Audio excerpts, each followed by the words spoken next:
आएगा। और आप जानते हो मैं मुंह देखा न्याय करता नहीं हूँ, मैं मुंह देखा पास्टर हूँ नहीं कि मैंने पहले ही बोला था। अगर ऑन द स्पॉट में मुझे 1 लाख रुपए भी देगा कि मुझे बपतिस्मा दो, तो मैं बिल्कुल नहीं दूंगा। मेरी अपनी पत्नी भी अगर आज की क्लास को अटेंड नहीं करती तो मैं उसे बपतिस्मा नहीं देगा। करो पाक रूह से दुआ तो मेरा मन पिघला दे, वरना मैं बिल्कुल नहीं दूंगा। मैंने बोला था दुनिया में कोई भी काम हो, हम जन्मदिन, बर्थडे, शादी, ब्याह, मौत, जिंदगी, खुशी, सबके लिए छुट्टियां ले लेते हैं। ये खुदा की इबादत का टाइम जब आता है बहुत पीछे हो जाते हैं। मैं यहाँ जो खड़ा हूँ ना, आपको एक टेस्टमनी आप मेरा यकीन करें ना करें, अपनी नौकरी को दांव पे रख के खड़ा हुआ हूँ यहाँ पे। आप यकीन नहीं करेंगे मेरा, मैं सच बता रहा हूँ। मैंने लोगों का प्रमोशन होते देखा है, अपना प्रमोशन से डिवोशन होते देखा है। किस लिए? सिर्फ परमेश्वर के लिए। मैं रियल बता रहा हूं। मैं ऑडी के शोरूम में बहुत बढ़िया, बहुत विशाल बड़ा अच्छा ऑडी का शोरूम, मेरी पोस्ट बड़ी, सुपरवाइजर बना दिया, मेरी सैलरी बढ़ गई। और शर्त उनकी ये थी कि आपको संडे को आना पड़ेगा, क्योंकि मोस्टली जो पैसे वाले लोग हैं संडे को ही फ्री होते हैं, गाड़ी लेने कोई ऐसे सैटरडे को तो आएगा नहीं। मैं सर मुबारक हो, संडे नहीं आ पाऊंगा, बाकी आप कभी बुला लो। बोला देख लो, मेरे जूनियर को मेरा सीनियर बना दिया और मेरे जूनियर को मेरे ऊपर हेड कर दिया, और मुझे उसमें भी मैं खुश था, खुदा की इबादत कर रहा था। आप मुझे बताइए कि पहाड़ पे डायरेक्ट चढ़ जाते हैं या नीचे से ऊपर जाना पड़ता है? ऐसा कौन सा एवरेस्ट मैन है जो एवरेस्ट को जिसने फतह किया? एवरेस्ट जानते हैं आप लोग? एवरेस्ट की चोटी जानते हैं? कितने लोग जानते हैं एवरेस्ट? एवरेस्ट को हिंदी में क्या कहते हैं? हिमालय पहाड़, हिमालय का पहाड़, हिमालय पर्वत दुनिया की सबसे ऊंची चोटी है, दुनिया की सबसे बड़ी चोटी।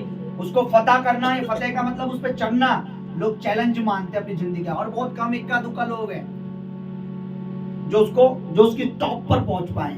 बहुत कम, बहुतों ने कोशिश की, कई मर गए, कई के साथ दुर्घटना हो गई, कई के साथ बहुत कुछ हो गया, पर बहुत कम ही लोग हैं जो उसे फतह कर पाए। आप मुझे बताइए, जिन्होंने उसकी ऊंचाइयों पर पहुंचे, क्या उन्होंने मुश्किल का सामना नहीं किया? बोलिए किया।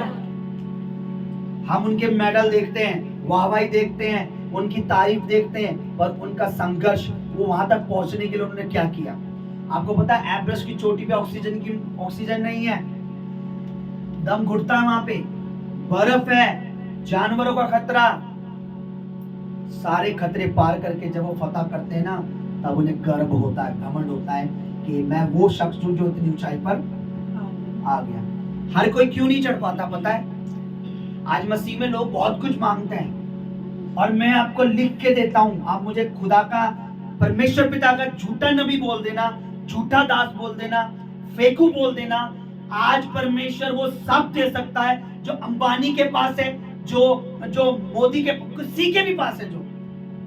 और फर्क क्या है? लोगों के पास एवरेस्ट की चोटी पे चढ़ने के लिए टाइम नहीं है, यानी प्रभु के लिए बढ़ने का टाइम नहीं है। उन्हें चाहिए प्रभु से सब कुछ, लेकिन देने के लिए कुछ नहीं। अरे जो समय नहीं दे पा रहा है परमेश्वर को, वो क्या ले पाएगा प्रभु से? मुझे बताइए। यीशु ने समय दिया हमारे लिए, जान दी हमारे लिए, वचन दिया हमारे लिए, लहू दिया हमारे लिए। किस वजह से? कि हम गरीबी में, मजबूरी में, बीमारी में मरे? ढंग से बाइबल पढ़ के देखो, लिखा वो गरीब बना ताकि तुम अमीर बन सको। मैं नहीं बोल रहा, ये आपके बादशाह जी नहीं बोल रही है। मेरे हाथ रखने से आप रिच नहीं होते, वो गरीब बना कि हम अमीर बन जाए। ये वचन में लिखा है।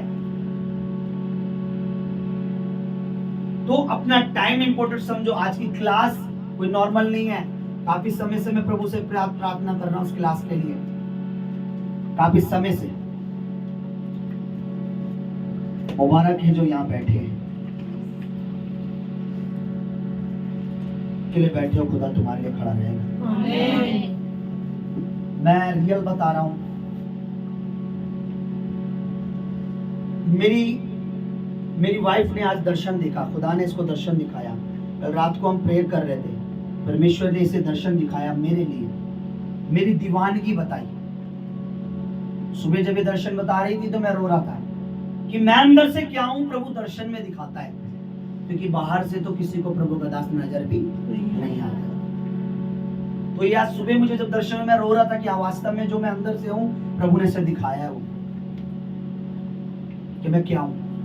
मैं आपको चैलेंज करता हूं, अगर आपके अंदर कैपेसिटी है, 40 दिन की फास्टिंग रखो, बिना खाए कुछ पी लेना, बस खाना मत 40 दिन। उसके बाद सिर्फ इतना पूछना कि सत्य कौन है, तेरा दास है या नहीं है। वो आपको मेरा वो रूप दिखाएगा जिसे देखकर आप दंग हो जाओगे। सही बता रहा हूं मैं अपनी तारीफ नहीं कर रहा हूं, मैं तो सिर्फ मसीह के खून पर घमंड करता हूं, उसकी सलीब पर घमंड करता हूं। क्योंकि लिखा जो घमंड करे इस बात पर घमंड करे कि वो मुझे जानता और समझता है। मैं समझ गया हूं इसलिए घमंड करता हूं। नहीं समझा होता तो रिश्तेदारों ने बोला छोड़ दे, परिवार ने बोला छोड़ दे, मालिक ने, बॉस ने बोला छोड़ दे, सबने बोला छोड़ दे, मैंने उसे नहीं छोड़ा। जो आप अगर उसे आज समझ गए अपना जीवन कैसे देना है, आपसे जीवन लेने के नया नहीं, पर जीवन पाने के बाद क्या होता है, आप उसे जिंदगी में कभी नहीं छोड़ोगे। और वो तो कहता है मैं तो तुझे कभी छोड़ूंगा ही नहीं। वो हमें नहीं छोड़ता कभी भी, हम उसे छोड़ते हैं। ठीक है, मैं चाहता हूं कि एक शॉर्ट में कुछ आपसे शेयर करें। जब तक मैं कोंगो इसकी जो सेटिंग है सारी सेटिंग करूंगा, उस दर्शन के बारे में प्रभु की दासी शेयर करे आपसे थोड़ा सा। तब तक मैं इसे सेट करता हूं।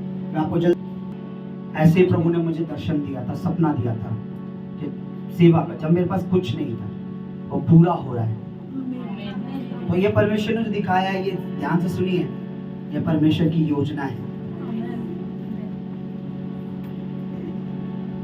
अगर शत्रु ने ये योजना बनाई है कि वो हमें हार देगा, हार वाला हार नहीं, मात, शिकस्त, मतलब हराएगा। अगर शत्रु ने शैतानी योजना बनाई है कि वो हमें हार देगा, तो खुदा की, मेरे यीशु नासरी की योजना उससे ताकतवर है, वो हमें ताकत बेशुमार देगा। ऐसा कर देगा टच करने वाला भी धैर्य। समझ रहे हो? आइए हम खड़े हो। आसमानी खुशी होनी चाहिए हमारे पास।